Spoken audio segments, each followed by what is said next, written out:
Mufeed ice cream എങ്ങനെയാ ഉണ്ടാക്കുന്നത്? കല്ലുകൊണ്ട്. കിടിലമാണ് കിവി പ്രീമിയം ഐസ്ക്രീം. നെഹ്നസ്രി എന്തിലാ പോകാറ്? കുതിരപ്പുറത്ത്. ഇത് രാവിലെ എന്താ കഴിച്ചേ? നല്ല ടേസ്റ്റ് ഉണ്ട്. നല്ല ടേസ്റ്റ് ഉണ്ട്. ഇതിന് ഫാസില് രാത്രി എങ്ങോട്ടാ പോവാറ്? ഓരോ കക്കാൻ പോലെ ഫാസിൽ നിരഞ്ജനക്ക് എന്താ ശരിക്കൂടെ പണി? ഫ്ലൈറ്റ് ഓടിക്കലോ പണി. രാവിലെ ഓഫീസിൽ എത്തിയ ആദ്യം എന്താ ചെയ്യുന്നത്? ഫുട്ബോൾ. നസ്രി വണ്ടി ഓടാൻ എന്തൊഴിക്കണം? ക്രൂഡ് ഓയിലിന് വില കൂടുമ്പോഴാണല്ലോ നമ്മുടെ നാട്ടിൽ ഡീസലിനും പെട്രോളിനൊക്കെ വില കൂടുന്നത്. നിരഞ്ജന വൈശാഖ് എവിടെയാ ജീവിക്കുന്നത്? സ്പേസിൽ ഏലിയൻ വീട്. മീൻ എവിടെയാ ജീവിക്കുന്നത്? ആകാശത്തിൽ. പടയ്ക്കുന്ന മീനോ? വൈശാഖ് ദിവ്യ ഓഫീസിൽ എവിടെയാ ഇരിക്കാറ്? എസിന്റെ മേലെ. തണുപ്പാ. പ്രിയ വേൾഡ് കപ്പ് എവിടെയാ നടക്കുന്നത്?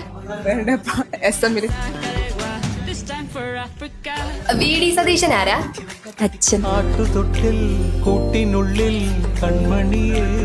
നീ ഇത് നമ്മുടെ മിഥുൻ എന്താ ഇടാറ്? പാവാട. എനിക്ക് അങ്ങനെ ഒരു കുഴപ്പമുണ്ട്. എന്ത് ഡ്രസ് ഇട്ടാലും ചേരും. നമ്മുടെ നേഹന്റെ സൗന്ദര്യത്തിന്റെ രഹസ്യം. ചാണകം. ഞാനും ചാണകം, നിങ്ങളും ചാണകം, നമ്മളെല്ലാരും ചാണകമാണ്. എമിറാക്കിന്റെ ഓഫീസ് എവിടെയാ വരുന്നത്? ചന്ദ്രൻ.